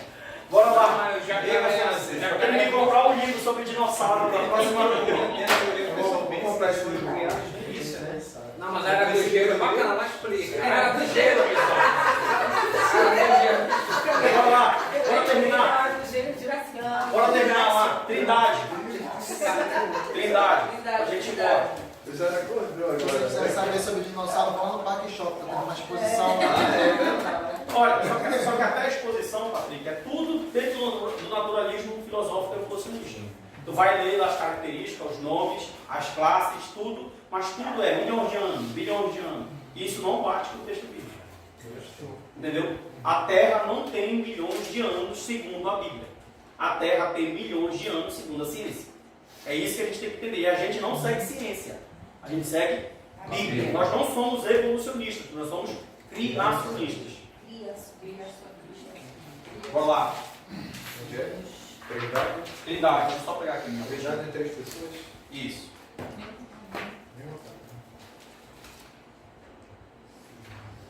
Eu também não acreditava nos dinossauros, vocês sabiam disso? Aí o professor me falou isso, mas ele falou de quem é aquele osso. Aí é verdade. Foi assim que eu acreditei. Simples. Sério, tô falando sério, não tô brincando, não, tô falando sério. E foi tão lógico para mim. Ele falou assim, meu filho, contra fatos, não tem argumento. Ele falou, de quem são os ossos? Os ossos estão aí para comprovar. Aí eu falei, é verdade, eles existiram. Eu achava que o ser humano vinha do macaco. É sério. Tu era chimpanzé. Até o papai dizer que ele deu muito do macaco. Eu falei, meu filho, no mato, eu falei, deixa, não acabou que é a teoria do macaco. Olha só. Vamos lá. Trindade. Nós vamos ter uma aula, uma matéria que é chamada, nossa última matéria de sistemática é chamada Pneumatologia, tá? O carro não vem aproximar. Essa doutrina ela estuda o Espírito Santo. Pneuma significa espírito. Tá bom? Logia e estudo. Essa é a nossa última matéria. E lá a gente vai falar mais detalhado de Trindade. Só que eu quero falar para vocês aqui sobre a questão da Trindade. É o conceito. Qual é o conceito de Trindade? O que, é que vocês entendem de Trindade? Não é a irmã Trindade. É a Trindade Santa. O que é a Trindade para vocês? Por exemplo, qual é o conceito que vocês têm de Trindade? Pai, Filho e Espírito Santo. Bora lá, pessoal, quero ouvir, para poder falar. O que é Trindade para vocês? Olha, isso é uma coisa. Pelo menos eu penso assim. Gente, eu tenho uma vida na igreja. Né? 10, 15, 20 anos, não sei quanto tempo os irmãos têm de fé. Hoje eu não sei dizer o que é Trindade. Uma coisa central da minha fé. Então tem coisas que eu tenho que saber. Por exemplo, se uma pessoa chegar com você e falar assim, me defina a justificação. Não sei. Me defina a regeneração. Não sei. Me defina o que é expiação de Cristo. Não sei. Me defina o que é Trindade. Isso são coisas que você tem que saber. Por quê? Porque são doutrinas centrais e elas não mudam. Certo? Então o que é Trindade para vocês? Fala, pessoal. Pai, Filho e Espírito Santo. Fale. Pai, Filho e Espírito Santo. Então Trindade é Pai, Filho e Espírito Santo. E como é que vocês acham que eles atuam biblicamente? O mesmo propósito, né? Eles têm olha, vai saindo, eles têm o mesmo propósito. Que mais? Atributos diferentes. Não. Jamais. Mesmo A atributos. mesma harmonia, né? Eles têm uma economia diferente, papéis diferentes. Uma ação Por quê? diferente. Por que atributos iguais? Porque tanto o Espírito, como o Filho, quanto o Pai, é Deus. São Ó, entendeu? Ó, tá vendo só? Na verdade, a pergunta da irmã Alice, por que ela falou isso? Porque o que tem, eu já consigo pegar na fala dela o conceito errado de ensinar de trindade para ela. Porque nós fomos ensinados com o conceito de subordinação da trindade. Que um tem mais poder que o outro. Exatamente. Ó, bora entender isso aqui rápido. Tô te falando. Tem gente que só dá Por glória ao exemplo, Espírito Santo, né? tem gente que nem ora com o Espírito Só Santo. fala de Jesus, né? Se fosse olhar biblicamente, quem está fazendo aqui agora o papel da igreja é o Espírito. Então, nesse momento, o mais importante aqui, digamos assim, é Ele. É Ele que vai levar a igreja. Cristo não está aqui agora. Cristo está sentado à destra do Pai. Está lá em Hebreus. Fala. Então, numa oração, no caso, se eu falar, Pai, ouve minhas orações, Espírito, desce teu Espírito sobre mim, então eu estou esquecendo o Filho. Sim, o certo é orar tanto ao Pai, como ao Filho, como ao Espírito. É incluir os três. Até porque os três não se separam nunca. Eles agem juntos. Entendeu? Agora vamos lá. O que foi que, por exemplo, você fala, quando você escutou assim, ó, primeira pessoa, você não escutou isso? Sim. Segunda pessoa é quem? Filho. Terceira pessoa? Filho. Quando você escuta isso, olhe para cá, não tire a mente daqui de mim, por favor. Vai ficar aqui para você copiar depois. Já vem na tua cabeça automático, ó. O Pai tem 100% de poder, ele é o top. É do Filho, segunda pessoa, 85% de poder do Filho. Coitado do Espírito, só 60%. Porque, ó, primeira pessoa, segunda pessoa, já dá a ideia de quê? Quem foi que ensinou isso aqui, ó? Esse camarada ensinou isso aqui no ano de 285 depois de Cristo, Orígenes. Ele ensinou que o Pai é superior ao Filho e que o Filho é superior ao Espírito. O Filho é subordinado ao Pai e o Espírito é subordinado tanto ao Filho quanto ao Pai. Então a ideia de subordinação da Trindade. Primeiro, quando você pega São Tomás de Aquino, esse camarada aqui, ele destruiu a Trindade. No bom sentido, não. Ele estudou a Trindade como nenhum outro homem estudou na Terra. E ele descobriu biblicamente, é comprovado, eu não trouxe as referências, mas eu posso trazer numa outra aula que eu esqueci. Mas, por exemplo, tem textos que você vai ver Paulo falando, porque o Pai, depois ele falando de Jesus, depois ele falando do Espírito. Tem textos que vão começar assim.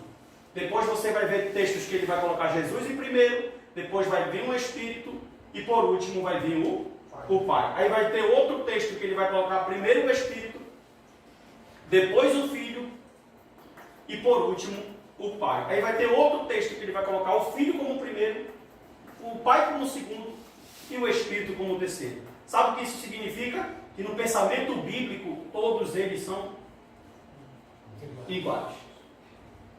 Outra coisa, Jesus falou bem aqui, ó, João capítulo de número 16, 14.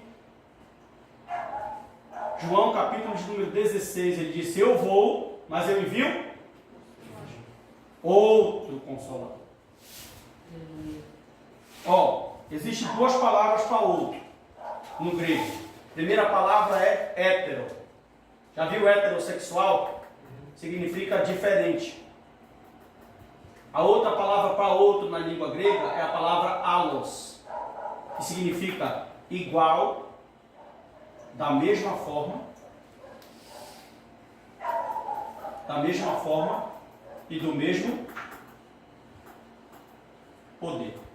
Quando Jesus subiu ao céu, ascendeu aos céus, ele disse assim, ó, eu vou e envio um allos. Quer dizer, olha, eu envio um que tem a mesma forma, a mesma essência, a mesma glória, o mesmo poder. Um que é Deus como eu sou. Em nenhum momento ele disse que o Espírito é inferior a ele. O que a gente precisa entender na Trindade é que a Trindade, na eternidade, decidiu fazer uma economia, que é chamado de papéis diferentes. Deixa eu te explicar. Ó, como assim? Lá na eternidade, quem foi que mandou o filho vir morrer aqui? O pai. O pai deu a ordem, o filho veio forçado? Não, ele veio totalmente voluntário. Então o filho veio voluntariamente morrer. E quem é que te convence do pecado, do juízo e da justiça? É o Espírito. Por exemplo, Cristo morreu na cruz, sim ou não? Sim. Se o Espírito não te convencer, não dá em nada. Não dá absolutamente em nada. Agora, olha a jogada da economia. Quando o pai manda o filho morrer, ele está glorificando o filho que vai morrer e o Espírito que vai te convencer. Quando o filho morre, ele glorifica o pai que deu a ordem e o Espírito que te convence. E quando o Espírito te convence, ele glorifica o pai que mandou e o filho que morreu. É um dando glória para o outro. Aleluia. Eles decidiram na eternidade trabalhar juntos. Oh, glória. Para a salvação. Então não tem um maior. Por isso que é 3 em 1. Por que 3 em 1? Por que 3 em 1? Fale, por favor, uma coisa. Porque eles acham que é propósito. Porque são 3 pessoas, pessoal. São 3 pessoas diferentes. Por exemplo, tem gente que fala assim, Espírito Santo me enche. Ele pensa que o Espírito Santo é um líquido. Gente, o Espírito Santo é uma pessoa. Ó, você já viu uma água se entristecer? Pedro falou para Ananias e Safira, por que vocês entristeceram o Espírito? Uma água não se entristece. O Espírito Santo se entristece, ele fala, ele lamenta, ele intercede, ele é uma pessoa. Outra coisa, por que um?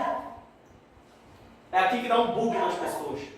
Ah, eles são 3, mas são um. O muçulmano fala que nós somos triteístas, nós temos 3 deuses. Porque eles não entendem que são 3 diferentes, mas um em poder. Glória.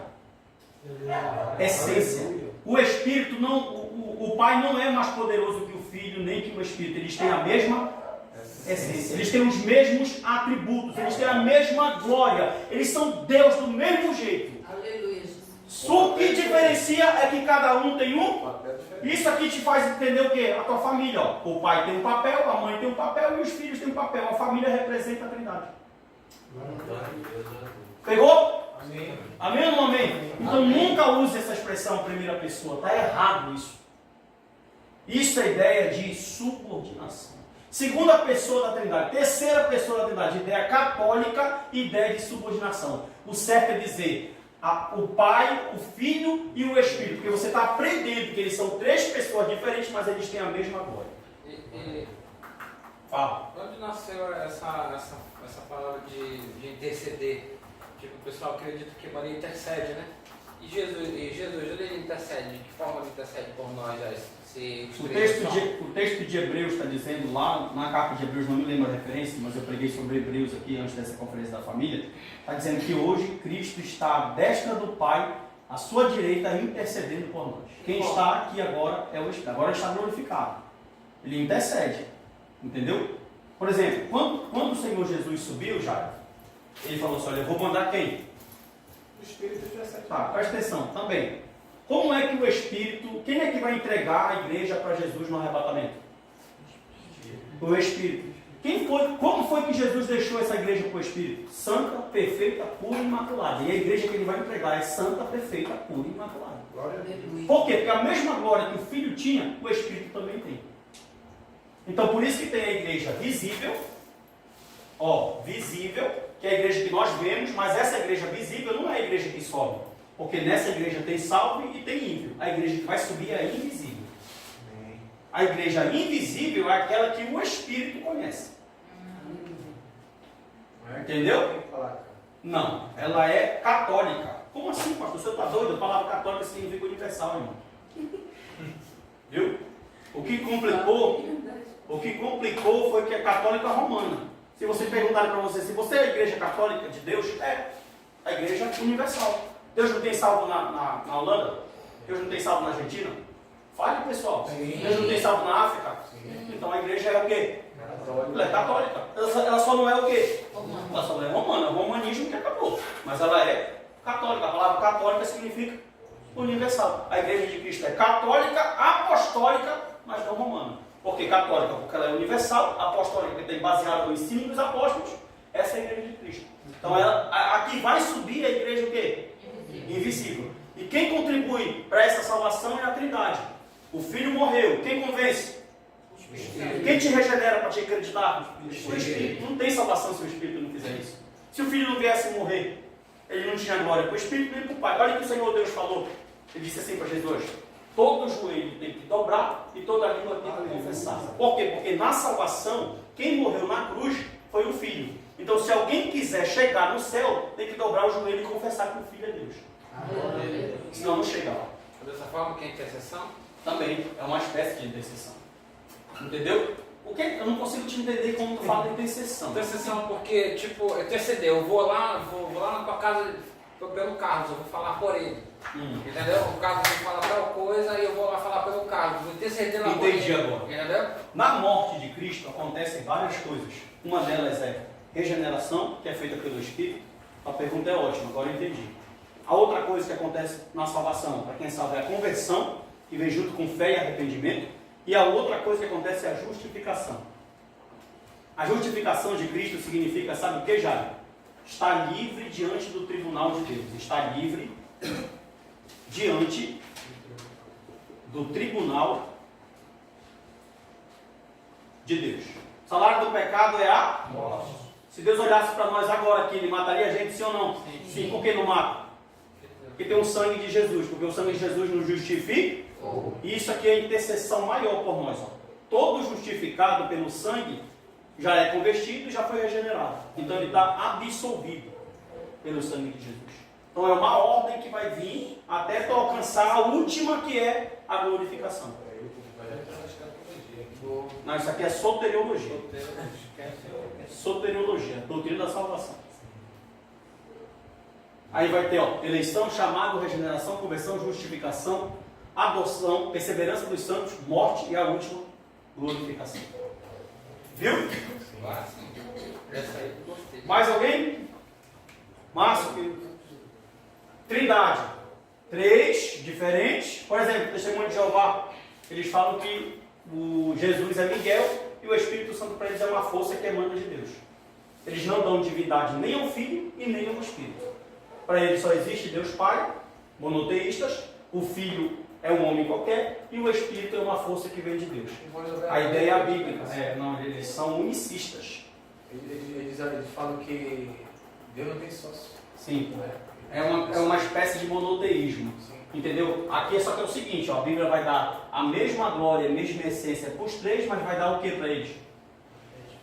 Desde o Gênesis até o Apocalipse eles estão juntos. Haja luz aos três lá. Passamos o homem conforme a nossa imagem.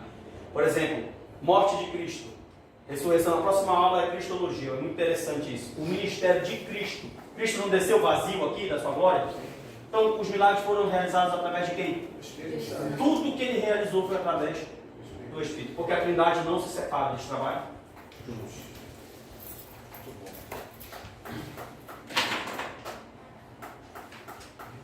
Alguma pergunta? Alguma pergunta do dinossauro?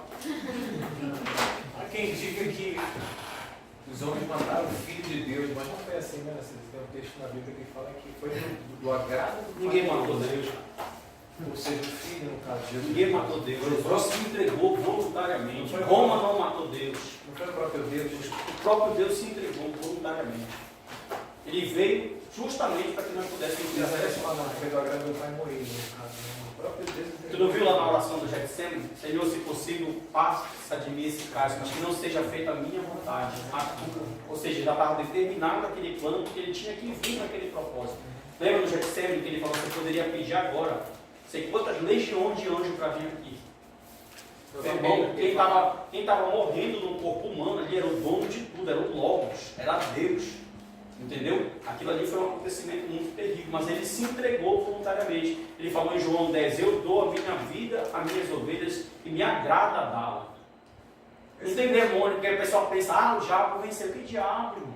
Na moral, fica encardido. Jesus se entregou na cruz justamente para fazer o quê? Para nos justificar.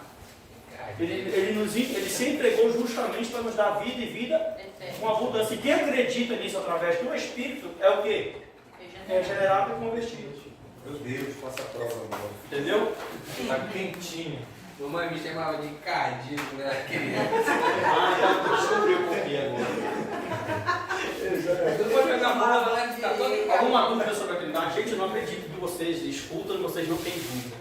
Eu fico chateado, não, eu fico chateado que vocês saem com a dúvida e não Eu não resolvem. saio. Não, essa Porque dúvida aí, para o mim, senhor já explicou praticamente, ele tirou quase todas as nossas dúvidas. Tu entendeu? Amém. Mas tem gente aqui que está com Que dúvida. tá calado, ele É. tá com medo de perguntar. Eu não sou assim. não, essa daqui eu amei. Essa daqui. Mas não tem que perguntar. Essa daqui, para mim, Dinossauro. não, mas dinossauro. Não, da folha, né? Que ele podia comer. Pode falar, Marta. Pastor, tem uma dúvida assim. Os anjos são masculinos lá no céu? Eles são assexuados. Eles não têm sexo. Entendeu? Jesus falou que eles não se casam nem se dão. Então eles são assexuados. Quem faz sexo são seres humanos. Anjos não têm corpos. A Bíblia fala que eles são seres espirituais e imateriais. Está lá em Hebreus isso. Todas as vezes que eles assumiram corpos, eles estavam encarnados. Mas a matéria deles é espiritual. Eles são espirituais. Então eles não têm corpo. Então quem tem necessidade de fazer sexo são pessoas que têm corpos físicos. Uma pessoa falou assim para mim, os anjos cantam afinados. Eu falei, como tu sabe isso? Eu disse para ela assim, os anjos não cantam como a gente. Pergunta para mim, por quê? Porque quem canta afinado é quem tem pulmão. Os anjos não têm pulmão. Então o louvor dos anjos são algo que a gente não entende. É algo celestial, é algo tremendo, é algo maravilhoso que a gente não tem. João falou, olha, eu vi coisas inefáveis. Paulo disse, eu vi coisas que não é lícito escrever, não é lícito falar. Então o coral angelical cantando, a gente pensa que é como o cântico daqui. Mas não é, irmão. Eles não têm corpo físico. Vocês já pararam para imaginar agora que deve ser um negócio desse? João chega a arrepia o pelo do braço. Apocalipse capítulo 4 e 5, ele falou assim, eu vi milhões e milhares de anjos, 24 anciãos, 4 animais viventes, um ser sentado no trono e eles cantavam. Gente, já imaginou um coral desse louvando Deus no trono? E segundo os teólogos, o regente desse coral era Satanás. Viu? Eles falavam que os sons, olha só, os sons que falam no Salmo 150, pífaros, gaitas, foles, e quando ele andava, Ezequiel 28, ele andava no Éden, ele era como uma buzina e saíam sons deles diferentes. Ele andava e saíam sons dele que a gente nem imagina, então são coisas que nós não imaginamos. Eles não cantam como a gente. Então é por isso que nossos corpos serão Glorificados. glorificados. O último estágio é o corpo corruptível, 1 Coríntios capítulo 15, se transformar em incorruptibilidade. E o corpo mortal se transformar em imortalidade. Só que tu não vai ficar muito tempo no céu. Tu será arrebatado, Apocalipse 21 diz, e via Nova Jerusalém, descendo do céu e o Cordeiro vai habitar aqui dentro. Nós teremos o corpo transformado ao estado do Éden, para viver eternamente e não morrer mais, porque a morte vai ser vencida, mas nós viveremos com esse corpo glorificado. Ou seja, uma partida de futebol tu não vai cansar. Se um corpo renovado, não vai ser esse gordo, né? Não vai ter hérnia da glória, irmão, não vai ter tempo de papagaio. Vai ser um corpo totalmente... Agora, por que o corpo glorificado? Porque Jesus nos livrou, presta atenção aqui, Jesus nos livrou do poder do pecado, não da presença do pecado. Mesmo estando já regenerado e convertido e justificado, nós ainda pecamos. Então aqui, no último estágio, Jesus tira o último pecado da gente. Porque no céu não entra pecado. No céu Não entra pecado. Pegou ele lá, mas diga a tristeza. É maravilhoso falar disso aqui. É maravilhoso falar disso aqui. Pastor, então quer dizer que a Trindade eu acreditava assim, é Pai, Filho e Espírito Santo, e eles faziam a mesma coisa pra mim, tinha a mesma função. Trabalham junto. Só que eles têm o mesmo poder, a mesma essência, só que na salvação eles têm papéis. Diferente. O Pai tem um papel, o Filho tem um papel, o Espírito tem um papel. Sempre um glorificando o outro. Quando o Pai dá ordem, o Filho morre, glorificou o Filho e o Espírito vai regenerar. O Filho morreu, glorificou o Pai que deu a ordem e o Espírito que regenera. O Espírito regenerou, entendeu? Isso é chamado de dança da Trindade. A oração e o Essa distinção. A oração de vocês, não esqueçam do Espírito. É isso, é assim, eu peço, Pai, envia teu Espírito Santo, Consolador, meu amigo, meu querido amigo Espírito Santo. Aí no final da oração, em nome de Jesus Cristo.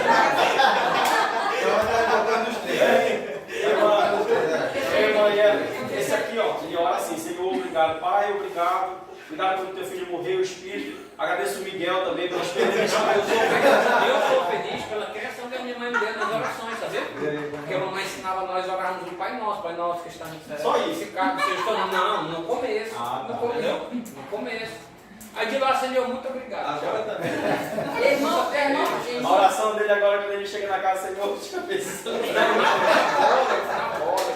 Ei, fale, deixa a irmã ela falar. Não, não, sacanagem, eu ia falar pra ele, até na vovó, fazia assim. Uma vez, sabe o Glei, meu tio? Ele tinha acabado de se converter, ele passou muitos anos, é o cantor daquele brega Minha Ilha. Meu bem, só vem aqui a gente. Ele é o cantor desse brega, famoso. Brega Saudade. Seu tio. Meu tio. Ele se converteu, ele é pastor hoje, né? A igreja dele aqui na Assembleia. Aí tá, ele foi tomar um banho no garapé ali em Mosqueira. Ele e mais 2 amigos. Nós chegamos no garapé, todo mundo foi, pulou no garapé. Antes dele pular, tava um catolicismo de menino, tava a foto dele, fez assim, ó. Aí eu olhei e pensei, mas tu tá doido, pai. Não vou ensinar a andar comigo, não, é costume. E o católico, ele passou na frente da igreja e ele se pensa. Ele saiu da casa dele e ele se pensa. Como se isso aqui fosse proteger ele. Não obedece a Bíblia. Eu passo bastante no cemitério também. A frente do cemitério, né? Agora, só para finalizar minha participação, Tem mais. essa situação que tu falaste aí, Ela Fiquirodactilo ou... Ele quer fazer a pergunta dos Parauê. Não, essa situação que tu falaste aí, presta atenção. Essa é uma vez. Eu já vi crente Sim. que é alucinado. Por exemplo, ele está orando aqui a Jesus, mas se ele não fala o nome de Deus ou do Espírito, ele fala que a oração não foi válida. Não, eu já vi um irmão falando, é boa a tua pergunta, ele falou, irmão, tem que cantar 3 hinos da harpa. Porque uma vez a irmã cantou 2 e ela viu o Espírito Santo chorando. Sim. Gente, isso é muito misticismo. Isso. Se eles são só um Deus, o que tu faz para um, está atribuindo aos 3. Mas, por exemplo, eu vi um pastor, um louco, uma vez disse que a Bíblia não ensina a fazer oração e adorar o Espírito. Como? O Espírito é Deus. Às vezes eu falo assim, às vezes a gente deixa o Espírito Santo um pouquinho de lado. Não esqueçam de orar ao Espírito, ele é o nosso Consolador, ele que está aqui agora. Entendeu? Ele que nos ajuda no dia a dia nessa caminhada. Então quer dizer que o fôlego de vida que ele nos deu significa que é o Espírito dentro de nós. É o teu Espírito. Sim. Tu tem o teu Espírito. Dentro do Espírito. E dentro do teu E corpo. comove a gente a Sim. se render, a Exatamente. chegar na conversão. Uhum. Orar rápido diz que não passa do teto, né? O que faz efeito na oração não é só na oração. Não é fácil para mais essa Não é só oração oração. nem passou do teto. Tem gente que pensa que orar muito tem muito mais efeito do que orar pouco. Muita oração, muito poder. Dirigindo, orando, né? Isso não é verdade. A Bíblia fala orar e sem cessar. Orar e sem cessar significa, estou na minha pia ali, estou conversando com Deus. Eu não preciso estar na igreja para me orar. Estou varrendo a casa, estou orando. Estou no ônibus, estou orando. Estou no trabalho. Orar e sem cessar é estar falando com Deus, estar ligado com Deus 24 horas. Nós estávamos orando e o amigo do carro. O cara tá pulando nada. Uma vez uma irmã chegou numa vigília para terminar nossa aula, né? Ela estava numa vigília lá, ela saiu rodando, de olho fechado mesmo. Papai, ela pegou e viu uma barriga grandona assim. Aí ela começou a passar o manto, né? Secou. Eu falei, varoa! Deus está ungindo essa criança no teu ventre, é um menino. Aí, quando ela abriu o olho, não era um homem gordão. Aí ela olhou para ele e falou assim, para Deus nada é impossível.